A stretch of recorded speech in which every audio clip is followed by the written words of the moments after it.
can I just say one thing firstly? I love the name Eat Sleep Boxing Repeat. Welcome back to ESBR Boxing's YouTube channel. Delighted as always to be joined by Paul Kelly. This is a final prediction video for the British title fight at lightweight between Regan Glackin and Louie O'Doherty, taking place in Glasgow on the 4th of October. Paul, good to be joined by you. Blessed to have kind of a British title fight on the undercard. It's not every day you get one of these fights on an undercard. Now a lot of the time they're their main events itself. But looking forward to this one. Two undefeated fighters, two fighters who maybe not the best known fighters. Regan Glackin has obviously been fighting in Glasgow and kind of the small hall scene. Louie Doherty, I was ringside for his last fight against Yusuf Kamari at York Hall, which was on an untelevised show. But they are fighting for the British title. Give us your final prediction for this one, please. Yeah, thanks, mate. It's as you said there, any British title fight, you always look forward to.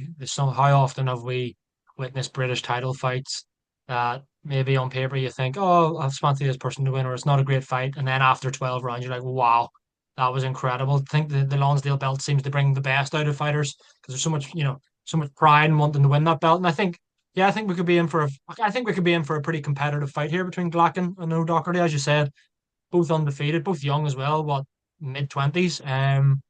You think that with Glackin being Scottish and it being in Glasgow, the majority of the crowd will be on his side. But I'm going against that, mate. I'm going for a Louis O'Doherty win here. I think he obviously won the English title, kind of worked up those levels. I think you mentioned that one that you were ringside at. That's a fairly impressive win against Kamari. I think he's, to me, although both don't have extensive. I suppose Glacken's got what 16 odd fights, Dockery only 10, but not extensive at a high level.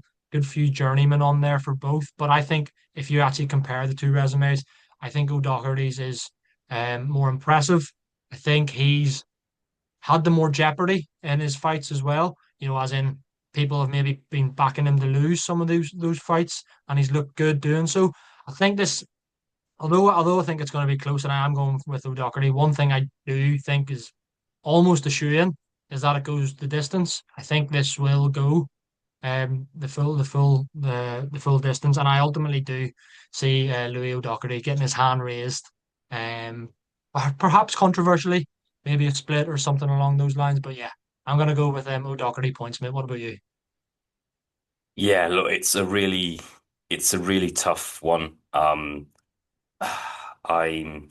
I don't like saying this, but we can't get away from the fact that Regan Glackin is Scottish. This fight's taking place in Scotland. As you've mentioned, yeah, I don't think either fighters are massive punchers, so you would have to um assume there's a good chance that this fight could go the distance. I'm I'm just going to edge towards Regan Glackin to win this fight on a close point decision. So we're in a disagreement again, Paul. I think one point I would make is that was a tough fight Louis Doherty had against Yusuf Kamari. That was the 21st of June, and it's just been quite a quick turnaround, and that always just makes me nervous. It was a 12 round fight, a close 12-round fight, and yeah, I just think Doherty's kind of pretty much come out of that fight and gone straight back into the gym for another camp. So that always makes me a bit nervous. The fact he's traveling as well. I don't think Doherty as well. He's always fought at York Hall or areas in the York Hall vicinity. So he doesn't have that experience of traveling either. And he's traveling all the way up to Glasgow. And I just think that all in all will favour Glackin. I expect Glackin to come out on top, but we'll see. I think I'm looking forward to it. It's a good undercard fight, isn't it?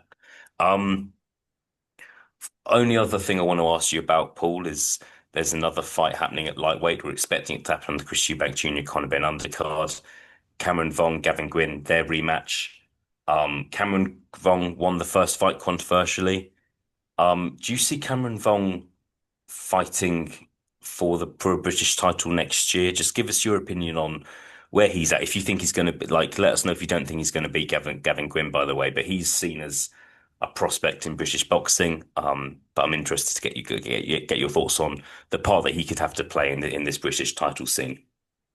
Yeah, I think you get some fighters who kind of just bypass and aren't really bothered by the whole, English, Commonwealth, British route. Is Cameron Vaughan one of them? Like he might be because would you say that, Gavin Gwynn's above that British level, having, the career he's had? Probably. I think Gavin Gwynn won the first fight against Cameron Vaughan. I would, well, I was going to say, I would always go for a repeat. So I would be thinking that Gavin Gwynn gets the job done. But I think maybe um, because Vaughan's so young and is clearly talented, he might have learned a lot and might actually win it again this time, but maybe actually deserve to win it. But anyway, yeah, besides that, let's say he does win. I think you can't ignore a British title fight. If he was offered the winner of this, for example, next year, yeah, I would see. I think if you're Cameron Vaughan, you win a British title. It means a lot to a lot of fighters.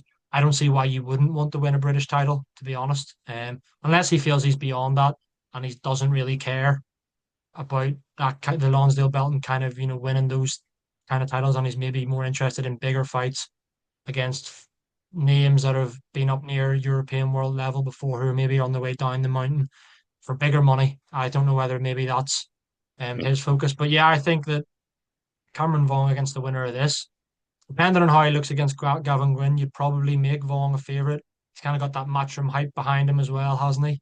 And yeah, I think he should fight the winner of this. I think I would like to see him fighting for a British title because I think I think a British title makes, I think there's something to be said for going up the levels gradually and not running before you can walk. Yeah, yeah. No, we'll see. We'll see. Like, just wanted to throw that one in there. Because I think if Cameron Vaughn does beat Gavin Gwynn, which is a big if, it's it'll be interesting because I'm sure that British title fight will be spoken about. We'll see what happens. Lots of things to happen. Paul, good to join. Good to speak to you as always. Thank you for your time. Thank you for your prediction, and I'll speak to you again very soon. Top man, mate, all the best.